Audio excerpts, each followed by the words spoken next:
Sr. Presidente, obrigado por nos receber nesta magnífica sala de visitas do Concelho de Sesimbra. Para mim é uma honra, uma vez que sou natural e filho da terra. Vamos passar em resenha os principais temas e dossiês deste seu primeiro mandato, mas antes vamos conhecer um pouco melhor do Presidente da Câmara de Sesimbra, Francisco Manuel Firmino Jesus, 45 anos, com a jornalista Filomena Ricardo.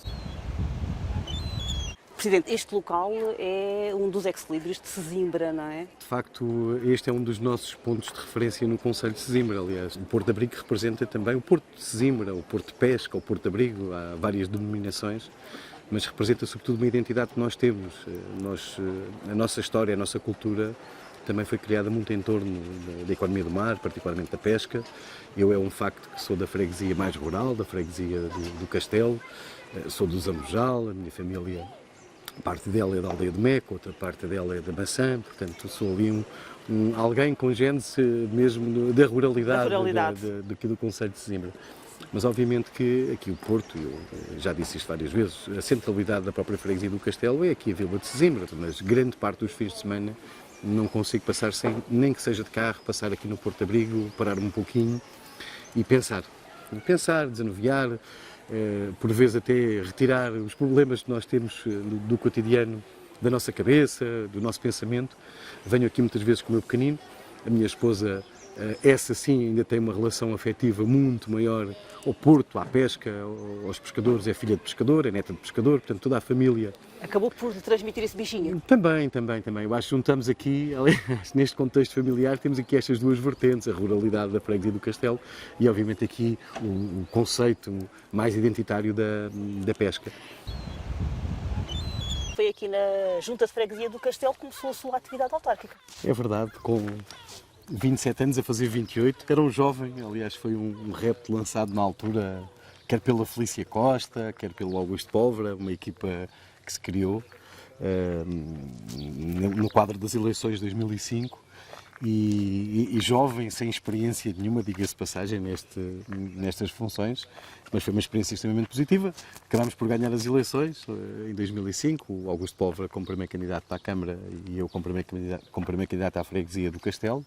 As restantes freguesias mantiveram-se noutra força política, mas foi de facto uma experiência única. Eu costumo dizer que a experiência, a função de presidente de junta de freguesia, é uma experiência completamente diferente do que é a experiência de exercício de funções como presidente de Câmara, muito mais próxima, muito mais gratificante. Mas foi aqui que começou, curiosamente, onde começou também a Vila de Sesimbra, aqui no Castelo de Sesimbra, depois a descida para a Ribeira. Foi aqui que houve o primeiro foral. E de facto isto é um marco também da nossa história, da nossa identidade. Há quem diga, às vezes em tom de brincadeira, mas muito a sério, há quem diga, já ouvi isto várias vezes, que não deveria haver políticos, no sentido, sem ser pejorativo da palavra, que não pudessem passar, ou que não devessem passar por estas funções de uma junta de freguesia. De facto aqui o conceito de proximidade, estar próximo das pessoas, perceber claramente os problemas, dá-nos uma bagagem, dá-nos uma visão completamente diferente. Sr. Presidente, estamos aqui na Fortaleza de Santiago, que durante anos esteve um pouco ostracizada, foi um processo muito longo, hoje em recuperação praticamente total. Eu queria começar por lhe perguntar se a recuperação do património em Sesimbra, que é vasto, tem sido um dos emblemas deste seu primeiro mandato. Antes de mais, Raul, obrigado pelo convite. Bem-vindo a Sesimbra, que é a tua terra. Mas tem sido, de facto, respondendo à questão, tem sido não apenas deste mandato, é uma estratégia que foi delineada nos anteriores mandatos, a recuperação do património, não apenas na Vila de Sesimbra, como também no Concelho de Sesimbra, e foi recuperada, ou foi uma estratégia que foi delineada, não apenas naquilo que é a valorização do património em si, mas sobretudo porque também entendemos, é o nosso entendimento, que esta valorização do património de Sesimbra vem também potenciar aquilo que é a nossa atividade principal, ou uma das atividades principais, que é o turismo, combatendo também, de certa forma, a sazonalidade. Portanto, há aqui uma relação causa e efeito. Mas a região de Lisboa foi a região que mais cresceu em termos de turismo. As pessoas, o produto, sobretudo para o mercado externo, Na região de Lisboa, o principal produto foi o City Short Break, portanto, a visita ao património, conhecer o património da região e bem, obviamente, iniciando este processo com o Augusto Pólvora. Portanto, há aí uma certa continuidade. E temos que ir até um bocadinho mais atrás. Neste aspecto, temos que ser realistas. Começou ainda no mandato do Presidente Amadeu Penin, com a recuperação da Capela do Espírito Santo. E do Castelo, de certa maneira. Do também. Castelo, de certa forma, portanto, que também estava num estado, eu diria, quase lastimável e começou-se a recuperar a partir dessa data. Estamos a falar no início da década de 2000, sensivelmente. E, portanto, é um processo que está em contínuo. Hoje, felizmente, estamos neste espaço que foi totalmente recuperado. Acho que é o Ex Libris da Vila de Sesimbra, uma das suas principais identidades. Hoje, o Museu Marítimo, que está aqui instalado e que foi instalado encaixando-se na perfeição naquilo que é também a arquitetura da própria Fortaleza. Que ganhou um prémio recentemente. Um conjunto de prémios, aliás, desde a sua abertura em 2016. Foi dos últimos atos até do Augusto Pólvora, enquanto Presidente de Câmara. Tem sido um museu altamente premiado. Esta prossecução desta estratégia, deste objetivo, tem agora dois grandes investimentos previstos. Um deles que está em curso, que é o último elemento aqui na Vila de Sesimbra que faltava recuperar, que é a Capela de São Sebastião, aquela que tu conheces bem, junto ao cemitério. É uma obra que está em curso. Esperamos nós que no próximo ano já esteja concluída. E, claro, o Cabo Especial. Portanto, é Quais foram as inevitável. maiores dificuldades de ultrapassar, digamos, as questões administrativas, burocráticas e até de posse, não é? O Cabo Especial tem uma história agora mais contemporânea neste esforço grande de encontrarmos uma solução que permita a sua recuperação, que não é apenas do edificado do Cabo Especial, mas também toda a zona envolvente. Ainda com o Augusto Pólvora, conseguiu-se que o proprietário de toda a zona envolvente cedesse gratuitamente à Câmara Municipal de Sesimbra aqueles terrenos envolventes, que permitiu a recuperação, por exemplo, da Casa da Água. Hoje, já neste mandato do aqueduto, que vem desde a Azoia até à Casa da Água, ou parte do aqueduto, que não está ainda totalmente recuperado. Foi possível porque o anterior proprietário, poucos dias, ou pouco tempo antes de falecer, o António Xavier de Lima, cedeu à Câmara Municipal de Sesimbra toda a zona envolvente. E a partir daí começou-se a trabalhar com muita dificuldade processual com o Estado. Como sabemos, também no início da década de 2000, deste século, houve uma cedência onerosa, de certa forma, ao Estado português de Ala Norte por parte da Confraria Nossa Senhora do Cabo Especial, para simplificar, Diocese de Setúbal, porque depende da Diocese de Setúbal, com o compromisso do Estado português de reabilitar todo o edificado. É essa zona que gera mais polémica, não é? O usufruto que se pretende agora para o futuro? Não é polémica. Eu sei que tem-se encontrado agora alguns, sobretudo nas redes sociais, que é hoje, onde se encontra grande parte de alguma contestação que nós percebemos que, ou descontentamento sobre as opções que se tomam, mas desmistificando um pouco isso, o que nós sabemos é que temos um património que está completamente devoluto, que está fechado há mais de 20 anos. O município fez um esforço entre o final do mandato passado e o início deste mandato, em primeiro lugar, para adquirir a Ala Norte, que era do Estado, e adquiriu-a com o ónus que tinha, portanto temos de ser realistas. Adquiriu por 321 mil euros a Ala Norte, com o compromisso de reabilitar também a Ala Sul. A partir daí fez-se um conjunto de diligências, sabendo que nessa altura já o Estado português tinha colocado a Ala Norte no quadro do Revive, está uma parte da Ala Sul, sim, sim, que está protocolada entre nós e a Diocese de Setúbal, que nós assumimos o compromisso de reabilitação interna, que tem a parte museológica, a parte também de hospedarias para os peregrinos, nomeadamente para os sírios, com refeitório, com zonas até de dormida também, e que vai permitir, e é isso que é importante que se explique, o património vai ser fruído publicamente. É claro que não sei o resultado ainda do concurso que está a decorrer, as propostas, o prazo para a entrega das propostas termina a 20 de julho, mas efetivamente aquilo que nós queremos para aquele património é que ele seja reabilitado, por um lado, possa ser fruído, portanto não há nenhuma condicionante para que não se possa usufruir daquele património. É claro que se nós dissermos, bom, se tiver lá um restaurante, ou mais um restaurante do que aquele que tem hoje, ou mais um hotel ou um alojamento local, claro que se nós usufruímos desse espaço, usufruímos num contexto também de um cliente que vai para um... Pelo que me está a dizer, não vai perder aquela identidade de religiosidade com os sírios, que são muitos a partir dali do Santuário do Cabo Especial. Raul, inclusive, todo o programa funcional foi construído em torno daquilo que é um património religioso. Portanto, aqui o grande desafio é encontrar um promotor que, sabendo que aquilo não é garantidamente uma galinha dos ovos de ouro, e temos essa percepção e percebemos claramente que não é, porque há aqui uma série de termos de referência, onde, obviamente, o cariz religioso do lugar é a sua principal tónica, que vai ser preciso encontrar um promotor que se identifique, obviamente, com esse espírito, que reabilite o edificado e que tenha a concessão durante 50 anos. Duas perguntas com base no que me acaba de dizer. O que é que falta, digamos, concluir nesta questão do património, que é um cluster, como disse há pouco, começa a ter uma importância vital, e também já agora, porque falou na zona do cluster marítimo, vamos ter agora a Casa Cultural Marítima, julgo eu. Queria que me falasse também da ligação turismo, património e cluster marítimo, que eu julgo que Sesimbra pode dar cartas na região de Setúbal e na região da área metropolitana de Lisboa. Há aqui um conjunto de ações que podem parecer um pouco desagregadas entre si, mas que são encontradas numa estratégia, como eu disse, que não é de hoje, não é deste mandato. É uma estratégia que tem alguns anos, é claro que vai ter que se ir adaptando àquilo que é as necessidades e o impulso da procura, sobretudo dos mercados, sejam internos ou mercados externos, sabendo que grande parte, também é importante que se diga isto, do nosso tecido económico são micro e pequenas empresas, com menos de 9 trabalhadores, mais de 90%.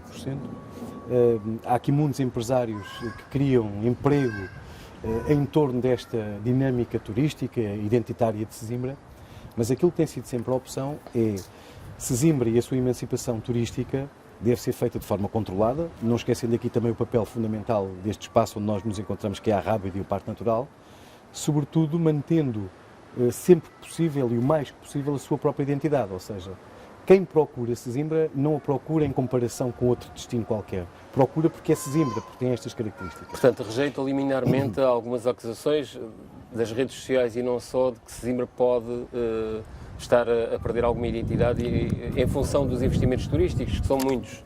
Há questões que nós não conseguimos controlar. As dinâmicas de mercado imobiliário, por exemplo, nós não conseguimos, de certa forma, controlar.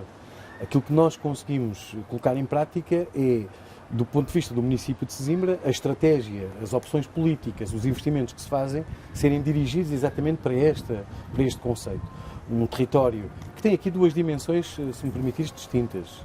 Que está ancorado e tem aqui uma âncora, que é a Vila de Sesimbra, identitária, com a pesca, os pescadores, a gastronomia ligada também a essa própria identidade, a recuperação do património, as características da própria vila e depois todo um outro espaço que também identificamos, que vai desde o Cabo Especial e o Cabo Especial assume aqui particular relevância nesse sentido, até a Lagoa da Albufeira, portanto toda a margem ou todo o espectro norte do nosso concelho assume aqui uma dinâmica muito ligada também ao turismo de natureza, ao turismo religioso no Cabo Especial, que ainda é possível potenciar.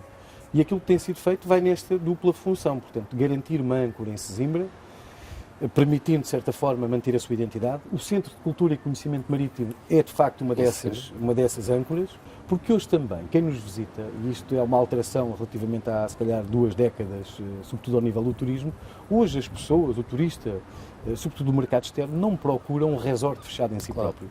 Procura integrar-se na comunidade. Eu sei que às vezes isto é difícil, nós conseguimos implementar medidas e depois todo o reflexo e todo o objetivo final seja refletido nessas medidas. Mas há outros produtos que contam. E há outros produtos que contam. Posso inferir pela sua narrativa que consigo, à frente do município, mesmo com um conjunto vasto de projetos turísticos, Sesimbra nunca vai ser uma vila massificada Essa do é ponto outra de vista questão. turístico. Nós tínhamos identificado, e são as tais dinâmicas de mercado, que resultam muitas vezes da legislação que nós temos. Nós tínhamos identificado, e ainda temos hoje, uma necessidade de camas na oferta hoteleira tradicional, portanto, unidades hoteleiras. Ainda há essa necessidade? Sesimbra não teve, tirando a reabilitação, e ainda bem que aconteceu, e isso também é reflexo da atratividade deste território, do antigo Village de Sesimbra, hoje com uma marca até associada, que é importante para o destino. Que não deixou de ser uma grande vitória, uma vez que esteve ali mais de 20 anos. Mas tirando o aumento dessas camas no alojamento convencional, Sesimbra cresceu do ponto de vista da oferta em termos de número de camas com o alojamento local. E cresceu de uma forma exponencial. Mas nós já temos mais camas do alojamento local do que temos camas do alojamento tradicional. É muito relevante. Portanto, há uma necessidade de nós termos mais camas. É um facto, e camas de qualidade. E há projetos, digamos, em carteira? Há projetos em carteira, aqui mesmo na Vila de Sesimbra, não há muito mais espaço, mas aqueles estão disponíveis, mais uma vez dizendo, a atratividade e até de reabilitação de edifícios que já estavam, de certa forma, aqui parados por motivos vários, por insolvência das empresas, por estarem, obviamente, também na banca, muitos deles. que se conseguiu resolver ao longo destes anos. Não temos um reflexo em 4 anos, mas temos os processos a decorrer. Portanto, o edifício aqui, nós vemos aqui da Fortaleza, que já tem mais de 30 anos ali abandonado na falésia, que vai ser reabilitado, portanto já está num processo de licenciamento na Câmara, onde nós há pouco também pudemos passar na zona de acesso ao castelo. Temos ali um grande empreendimento quase fechado há quase uma década, que também está neste momento em processo de licenciamento para um hotel, ou parte dele para um hotel convencional, e portanto isso é importante para Sesimbra. Volto a dizer, para a vila como âncora. Claro. Temos um problema que é estacionamento, que é também preciso gerir. Que é o eterno problema. Que soluções é que há? Sr. Presidente, temos que acelerar aqui um bocadinho a entrevista. A questão do estacionamento tem um programa que também já foi delineado, eu diria, há alguns anos atrás. A curto prazo, ou curtíssimo prazo, espero eu que ainda durante o mês de julho vamos ter aqui mais 300 lugares públicos na primeira linha de praia, até junto à Praia do Orco, que é muito importante, com o Sesimbra Shell, hoje Sesimbra Golden Beach, portanto, que é uma operação do Grupo Turim, que tem 300 lugares públicos de estacionamento. A estratégia que foi delineada e, portanto, todo o conceito de estacionamento na Vila de Sesimbra está entroncado neste eixo entre a Avenida da Liberdade e os topos da Marginal Nascente e Poente. Portanto, ter um grande parque de estacionamento, como já existe hoje, foi o primeiro na Marginal Nascente no Mar da Califórnia, com 500 lugares, ter 300 lugares com o Sesimbra Shell, hoje Golden Beach, que também vai ser aberto recentemente, ou brevemente, e no eixo da Avenida da Liberdade conseguimos encontrar uma solução para cerca de 1000 lugares de estacionamento. Já vamos à Avenida da Liberdade, porque eu queria só que me ajudasse a perceber se a Concha da Vila, como temos vindo a falar, tem vindo a perder população. Não considera que será necessário fazer qualquer coisa para manter aqui exatamente na Concha da Vila? É claramente, e reconheço, mas com uma nuance. E gosto de dizer sempre estas coisas, eu sei que posso perder aqui um bocadinho de tempo. Gosto de dar estas 3 notas. Primeiro, felizmente tem havido uma estabilização nos últimos anos. Portanto, ou seja, a quebra acentuada que nós notamos, eu diria há 2 décadas, ou uma década, tem-se estabilizado porque tem havido mais fixação de pessoas à Vila de Sesimbra nos últimos tempos. Não tem havido um crescimento da população, é um facto, mas também não tem havido um decréscimo acentuado. Em segundo lugar, a estratégia, ou aquilo que tem sido, que foi os objetivos de anos anteriores, e que verificámos também não tem resultado, foi criar condições para haver fogos para venda a custos controlados. Portanto, desde a década de 90, com a construção do conjunto de fogos no antigo Largo da Guarda, o Largo Almirante Cá Coutinho, ou mais recentemente já também nos mandatos presididos pelo Augusto Póvoa, com o edifício na rua Conselho Ramada Curto, Varandas Felizes, junto à Escola Navegador Rodrigues Formanho, tem sido criado condições para haver vendas que estejam, permitam uma expressão mais grosseira, ao alcance das famílias sesimbrenses. O que é que temos notado? Isto tem a ver, lá está, mais uma vez, com o mercado. As pessoas que acabam por comprar um fogo, às vezes um T1, um T2, por um valor abaixo do valor de mercado, ao fim de 5 anos, que é o que a lei impõe, portanto, há uma condição de não poderem alienar durante 5 anos, ao fim de 5 anos... Querem ganhar as mais-valias e fazer negócio. Conseguem vendê-lo por dobro do preço, às vezes até mais do que o compraram. E procuram uma solução. Isto tem sido, portanto, uma E a Câmara aí não consegue controlar, não consegue controlar. Portanto, nas Varandas Felizes ainda há ali um ónus que se conseguiu colocar em algumas escrituras, mas não consegue controlar. Portanto, hoje aquilo que é o passo que nós estamos a trabalhar e está neste momento em discussão, e portanto eu penso que também no mês de julho irá ser objeto de apreciação e votação na Câmara e na Assembleia Municipal, no âmbito da estratégia local de habitação, o que estamos a mudar o rumo é para um conceito de renda acessível. E o conceito de renda acessível... E ainda estamos a falar na Vila de Sesimbra. E estamos a falar na Vila de Sesimbra, como todo o concelho, mas também particularmente aqui na Vila de Sesimbra. E a renda acessível vai permitir o quê? 2 coisas. Primeiro, as pessoas têm um contrato de arrendamento, não têm uma aquisição propriamente dita de uma habitação, garante que, se amanhã quiserem sair, temos a garantia que alguém se pode fixar também nesse fogo ou nessa habitação. Em segundo lugar, porque também o facto de ter aqui um regime controlado, de certa forma, não no sentido pejorativo da palavra, pelo município, vai permitir também, de certa forma, controlar o mercado. E sabemos que o mercado não está ao alcance do município conseguir controlá-lo, que é aquilo que eu procuro. Portanto, vai permitir haver aqui alguma regulação do mercado de arrendamento em Sesimbra. Depois, também não é menos importante dizê-lo, e há pouco referi, nós temos, e tínhamos isto na ordem do dia, repensar a possibilidade de alargamento, ou neste caso, de constrangimentos do aumento da oferta de alojamento local. que já hoje é uma realidade incontornável aqui na Vila de Sesimbra. E significa que vai diminuir as licenças para esse tipo de... Garantidamente é o que está na ordem do dia e, portanto, como eu disse, paramos pelo contexto em que vivemos, é tentar encontrar uma solução... A bitola certa, não é? A bitola certa. Temos que avançar, quero-lhe dar a oportunidade, por um lado, mas que nos explicasse um pouco melhor. São dois projetos, eu diria, emblemáticos, mas igualmente também discutíveis e que têm gerado aí alguma controvérsia. Estamos a falar exatamente do projeto do Vila Amália e da Mata de Sesimbra. Portanto, o que é que nos tem a dizer sobre isso? O projeto da Vila Amália, nós também internamente no município, e só agora, eu diria há cerca de um mês, seria possível lançar o procedimento para o projeto que está neste momento elaborado. Também é a nossa opção que não o façamos antes do período eleitoral. Portanto, essa foi uma decisão interna que tomámos e, portanto, sabendo que ele é polémico, que vai ter que ser ponderado, avaliado e, portanto, resultará também da correlação de forças que no próximo ato eleitoral vier a fazer a composição do Executivo Municipal. Mas explicando o projeto da Vila Amália de uma forma sucinta, o projeto já existia, há um estudo de ordenamento da Avenida Liberdade, e, inclusivamente, já houve uma alienação daquela parcela de terreno do estádio para um projeto, de certa forma, similar àquele que nós tínhamos. E que entrou ali num imbróglio com bancos? Não, nem entrou em imbróglio. Portanto, houve uma falência. Insolvência, no caso da empresa que ganhou o concurso, portanto, a Obriverca.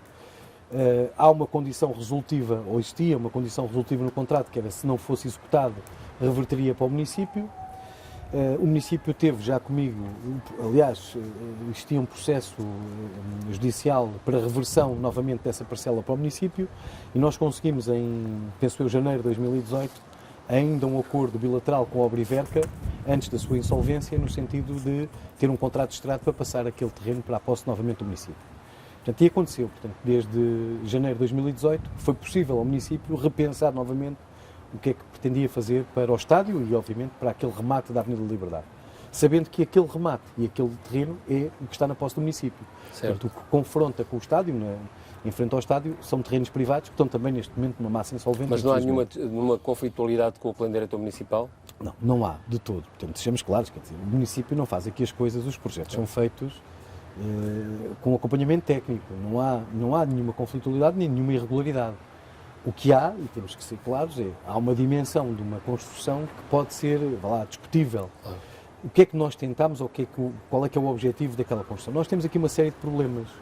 Primeiro problema, estacionamento. O estacionamento informal que existe em frente ao estádio, e que tem ali cerca de 300 lugares, que é informal, portanto em terra batida, é uma bolsa importantíssima para Sesimbra.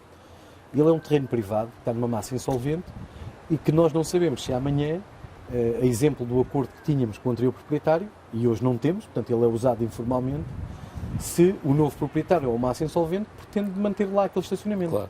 Portanto, há sempre um risco de... É um risco que é um drama, porque estamos a falar de uma bolsa importantíssima, com uma localização importantíssima. Segundo aspecto, o terminal rodoviário, ou aquilo que se assemelha com o terminal rodoviário, que tu conheces também bem aqui na Vila de Sesimbra, também parte desse terminal, eu diria mais de 60% da área do terminal, também está em terreno privado. Nós vamos ter, a partir, esperamos nós, de junho de 2022, a nova operação de transportes, que vai adensar os transportes públicos, e ainda bem, permitindo uma mobilidade, e é esse equilíbrio que tem que se ter também com o estacionamento, que nós precisamos de reabilitar ou ter um terminal rodoviário em condições. Portanto, o que é que se tentou fazer? Uma operação, e isto é uma regra de 3 simples, vou ser totalmente frontal, uma operação que fosse sustentada, tivesse ao alcance dos cofres do município, onde se englobasse estacionamento, estamos a falar de cerca de 500 lugares públicos, um terminal rodoviário, um problema que nós temos hoje, que é a centralização dos serviços municipais. O município de Sesimbra, a Câmara de Sesimbra, só em arrendamento para ter serviços municipais aqui na vila, e não é a nossa intenção que eles saiam, porque também são eles alavancadores da economia local, paga por ano quase 300 mil euros em arrendamento. Portanto, e estão todos muito dispersos. E estão dispersos. Portanto, do ponto de vista de produtividade, é terrível, e estamos a falar só de custos de arrendamento, porque há aqui, do ponto de vista de eficiência, uma redução de custos com uma centralização do edifício. Portanto, tentámos colocar o edifício dos serviços municipais, com cerca de 5 mil metros de STP, onde concentra grande parte dos serviços da Câmara Municipal, não esquecendo que há uma parte dos serviços que ainda estão hoje em pavilhões pré-fabricados, que tu conheces, com coberturas em fibrocimento, que é um drama, que é urgente também resolver. Portanto, há aqui um conjunto de questões que são urgentes. Nós definimos aquele projeto tendo em conta todos estes pressupostos. E chegou a haver redução do ponto de vista imobiliário residencial desde do início do projeto para este? Há uma redução da parte residencial. E a parte residencial tem a ver com a alavancagem do projeto. Económica do projeto. Económica do projeto. Do promotor, digamos assim, também. Sim, no essencial, e não utilizando aqui neste sentido pejorativo da palavra, o que se trata ali é de uma operação de uma parceria público-privada. Claro. Em que há um projeto, há uma construção que é executada, o município aliena ao terreno e depois vai ficar em contrapartida com o estádio e com o edifício municipal, tendo aqui a opção de ficar com o estacionamento na sua propriedade ou não, e aí também há uma diferença de cerca de 3 milhões de euros naquilo que é o estudo económico que nós temos para já. Estamos a falar do investimento municipal, mesmo assim, cedendo o terreno, entre 5 a 8 milhões de euros. Este é o projeto emblemático destes 4 anos ou preferem elencar alguns outros? Eu acho que nós não temos projetos emblemáticos. De facto, é uma zona uma área urbana da vila que há muito tempo precisa, como disse há pouco, de uma resolução, de uma requalificação. E este projeto pode se encaixar nesse sentido. Este projeto visa, não é só a reabilitação, visa resolver um conjunto de problemas. Só foi possível agora, eu não disse isso há pouco, porque entretanto, mesmo com o distrato, ou seja, a entrega novamente ao município desse terreno, havia uma hipoteca voluntária na autoridade tributária. Nós desdobrámos em contactos com a autoridade tributária, desdobrei-me em contactos com o secretário de Estado dos Assuntos Fiscais para tentarmos resolver um problema, porque não há razão nenhuma da autoridade tributária. O processo só conseguiu ser resolvido agora há relativamente pouco tempo, numa ação no Tribunal Fiscal de Lisboa, portanto, Tribunal Tributário. E, portanto, em que a autoridade tributária perdeu a ação, não havia outra hipótese, e, portanto, não vai recorrer, portanto, é a informação que tenho, e vai ser possível retirar esses ónus, porque sem esses ónus também não era possível lançar esta operação. Sobre as matas, muito rapidamente, não há nenhum avanço nem nenhum recuo. Nós, neste momento, temos desdobrado num conjunto de reuniões com os promotores, fazendo aqui uma divisão clara. A Mata Norte é um promotor claro, portanto, que é conhecido e é um processo aparentemente mais pacífico. A Mata Sul está no novo banco, portanto, temos desdobrado. A nossa intenção neste momento é que tudo o que avance naquele território também se possa adequar a este novo conceito de não ser resorts fechados em si próprios, portanto, ou seja uma mais-valia para o Concelho de Sesimbra. Está entroncado também naqueles projetos as acessibilidades internas ao Concelho, e é isso que temos tentado negociar. Eu admito que até ao final do mandato ou até ao final do ano, independentemente seja o Francisco ou outro presidente qualquer, tem em cima da mesa uma solução que pode ser uma solução a implementar em 2022. Um instrumento de trabalho. Sr. Presidente, queria obter, digamos, a sua opinião sobre, do ponto de vista estratégico, como vê, porque Sesimbra tem crescido muito demograficamente, Sesimbra no Concelho, bem entendido, como é que vê a zona rural, chamado campo, aqui para quem conhece bem o Concelho, e a Quinta do Conde continua a crescer desmesuradamente do ponto de vista urbanístico e densidade populacional? Bom, muito sinteticamente, se me permite. Muito sinteticamente. Eu gosto de utilizar, mesmo enquanto fui Presidente de Junta, disse isto várias vezes, mesmo sendo politicamente incorreto, eu não gosto de, apesar de serem duas freguesias, gosto de fazer um pensamento, até porque elas interagem muito entre si. O Porto abriga Castelo, por exemplo. É verdade. Não gosto de fazer uma distinção entre Santiago e Castelo. Portanto, acho que há aqui uma interação.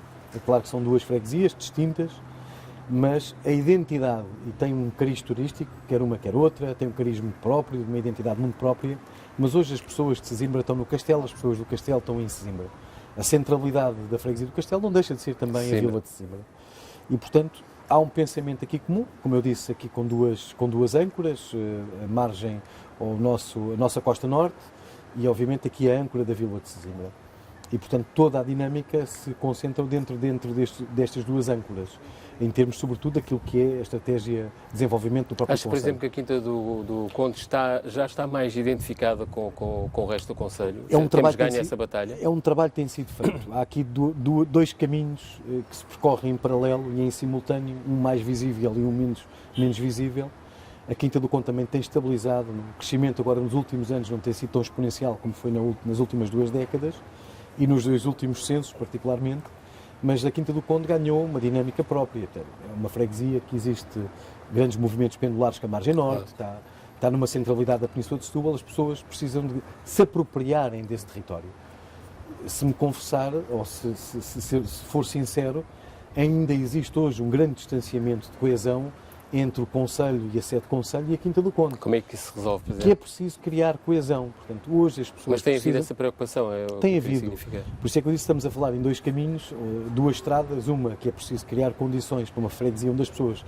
tem um conceito de living, não há aqui o conceito turístico, é um conceito de living, as pessoas querem um espaço público regulado, trabalhado, que esteja bem cuidado, que todo o sistema de limpeza e higiene urbana seja eficiente, que haja equipamentos, portanto é esse também o espírito que tem norteado, portanto há uma falta de equipamentos ainda na Quinta do Conde e que tem sido paulatinamente dirimido. Sim, mas depois há um outro quem caminho, viu aquele pulmão de Augis e o que é hoje não tem nada a ver. mas há um outro caminho que é um caminho da coesão, uma coesão que parte aqui em duas dimensões. A primeira dimensão que é as pessoas que estão hoje na Quinta do Conde se apropriarem da sua vila, da sua freguesia, como sendo de si próprias. Portanto, o conceito de vizinhança, de partilha, de apropriação do espaço público, que se tem feito muitas vezes em ações imateriais, até na colocação, isto tem a importância que tem, às vezes é criticável, que é de criar elementos no próprio espaço público, que as pessoas criem identidade, seja por monumentos, seja por espécies escultóricas,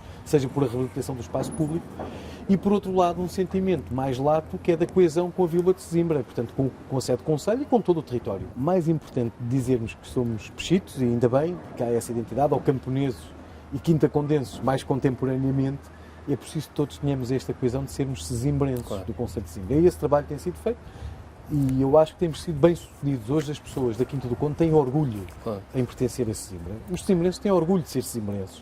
E os camponeses, que hoje já há muitos camponeses que são oriundos de Pechitos, claro, como sabes bem, claro, também têm orgulho de ser sesimbrenses. E é este orgulho que nós também queremos. Vou-lhe falar do outro orgulho, que estamos numa vila em que o nosso porto de pesca é o primeiro em transação de pescado e o segundo maior do país em volume de negócios. Como é que está a nossa classe pescatória? Ainda recentemente foi inaugurado ali um segundo molho que faz a separação entre a atividade da pesca e a náutica, que é outro segmento muito relevante para a Vila de Sesimbra.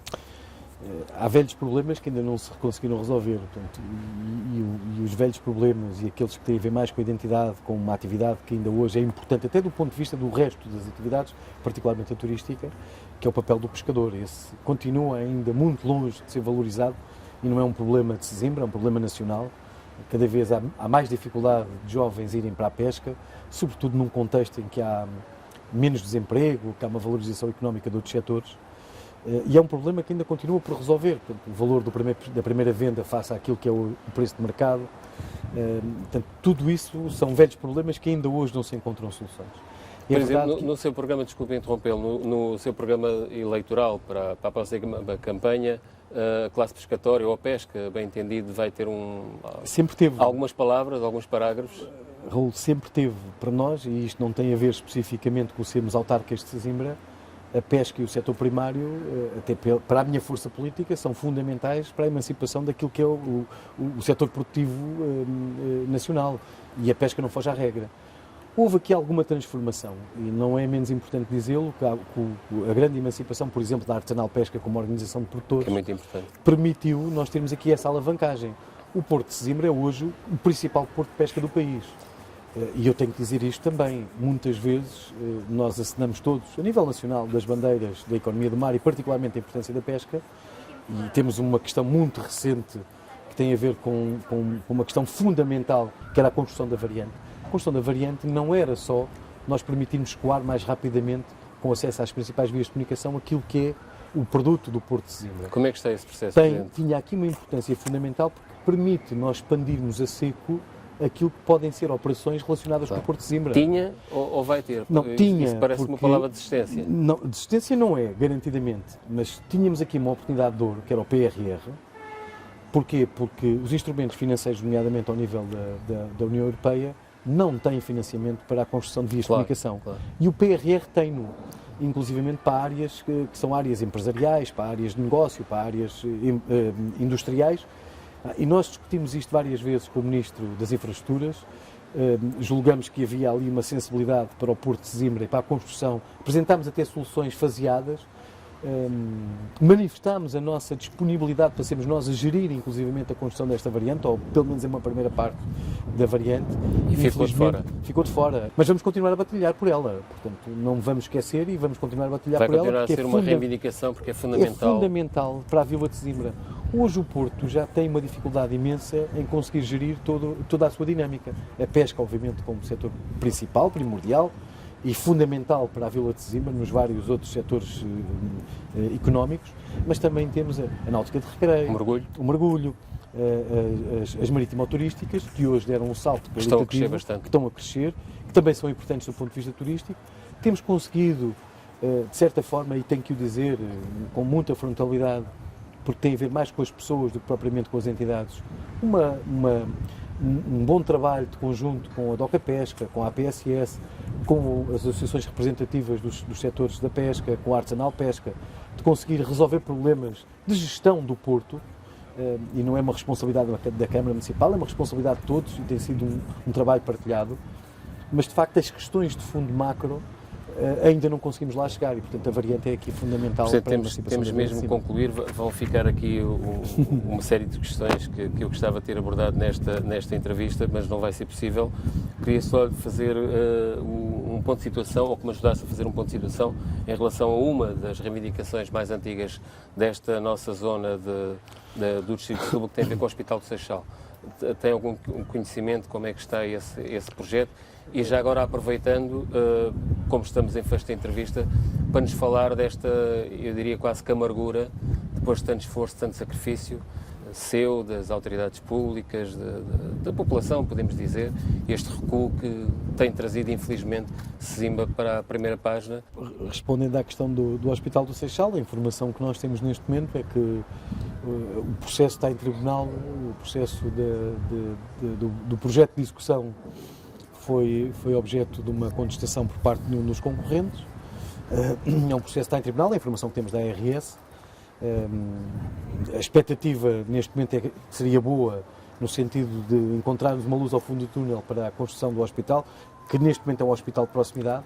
Para cima é importante, não esquecendo que há aqui ainda matérias, se temos aqui um centro, uma unidade de saúde em construção, ainda é precisa uma na Quinta do Conde e que neste momento está pendente uma portaria de extensão de encargos, mas pensamos que com a construção desta unidade de saúde, com a da Quinta do Conde, se for possível, e com o Hospital do Seixal, mitigamos muito dos nossos problemas de saúde primária. Agora, é uma matéria que tem sido acompanhada por nós, pelo município do Seixal mais particularmente. Sei que o processo está neste ponto. Confesso que para mim é estranho que um processo desta dimensão de interesse público nacional esteja aqui pendente de decisões de tribunais. Mas, ainda por cima com verbas sucessivamente inscritas e orçamentos de Estado. E que estão no PRR, aliás o PRR tem lá a indicação de que há uma verba para o equipamento do hospital. Portanto, se é assim, ele terá que ser executado até 2026. Portanto, como é que está a viver esta questão da pandemia, este recuo? A pandemia, o grande problema que nós temos neste momento é a incerteza. E essa incerteza é terrível para a nossa economia. Eu, de facto, Sesimbra ter passado aqui para as primeiras páginas dos jornais, para a primeira linha da imprensa até televisiva, só por si teve um impacto altamente negativo, mais do que as próprias medidas em si. Aquilo que é a nossa intenção, e que foi o nosso esforço, e que temos aqui discutido muito também com o setor económico local, é tentarmos inverter rapidamente esta tendência, para ganhar o verão, particularmente a partir de julho e agosto. Hoje, infelizmente, não temos essa certeza. Aliás, tem sido essa a sua narrativa, não é? É uma incerteza que eu sei que é dramática, eu acho que há aqui nós temos de ter aqui um papel fundamental, mas nós, e particularmente o Governo, porque se é verdade que o ano passado, em Sesimbra, o verão correu relativamente bem, do ponto de vista económico, aliás foi mesmo um balão de oxigênio para o problema que tivemos a seguir do final do ano, início de 2021, havia uma grande expectativa deste setor, que depende muito, sobretudo desta época balnear, para que vivêssemos um período idêntico àquele que vivemos em 2020.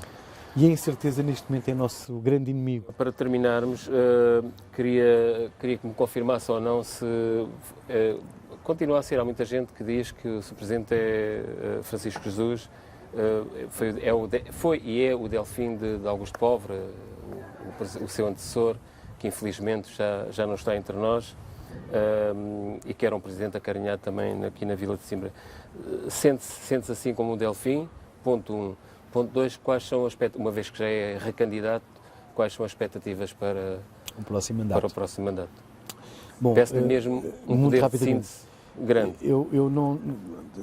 ser denominado Delfim, para mim também não deixa de ser um orgulho, e que fique claro.